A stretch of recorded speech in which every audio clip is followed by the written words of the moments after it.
In this exercise tutorial video, I'm going to teach you exactly how to do pull-ups. And this is one of my favorite and I believe to be one of the most beneficial exercises that anybody can do.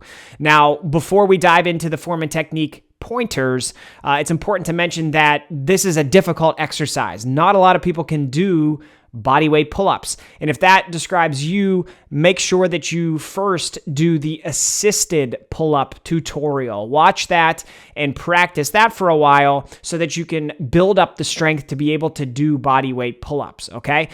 Assisted pull-ups, whether you use an assisted machine or use resistance bands, it's an important piece to the progression so that you can practice the full range of motion while getting some help, and that's going to help you build up the capacity to be able to do bodyweight pull-ups.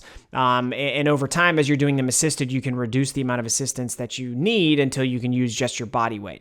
Now, when you get to that point, bodyweight pull-ups are honestly no different than assisted pull-ups in terms of the form and technique pointers. You're just going to be doing it with only your body weight.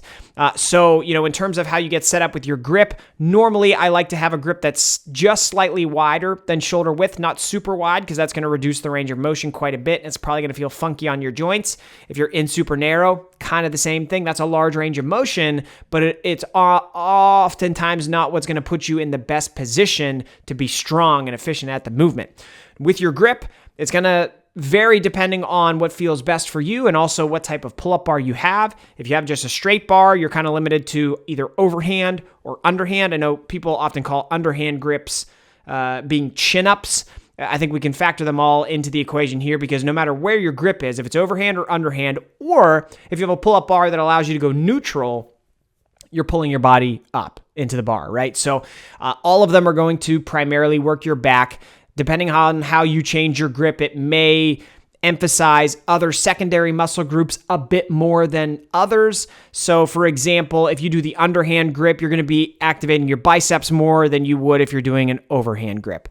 But I don't think that's too big of a deal. What I want you to do is find the grip width and the grip stance, right? That works best for you and feels strongest, and then plug away at that one and get really strong at the exercise. And then from there, you're going to want to think of initiating the movement by kind of tucking those shoulders back and using the bar to pull your chest up to the top of it. You may not be able to touch your chest to the bar. That's okay, but pull up as far as you can. Slow and controlled on the way down. Resist your weight all the way to the bottom. Make sure you allow your body to get fully to the bottom. People cheat pull-ups a lot because you want to do more reps, but you're going to get the most out of this exercise if you allow your arms to come all the way down, fully extended at the bottom before you initiate the next rep, okay?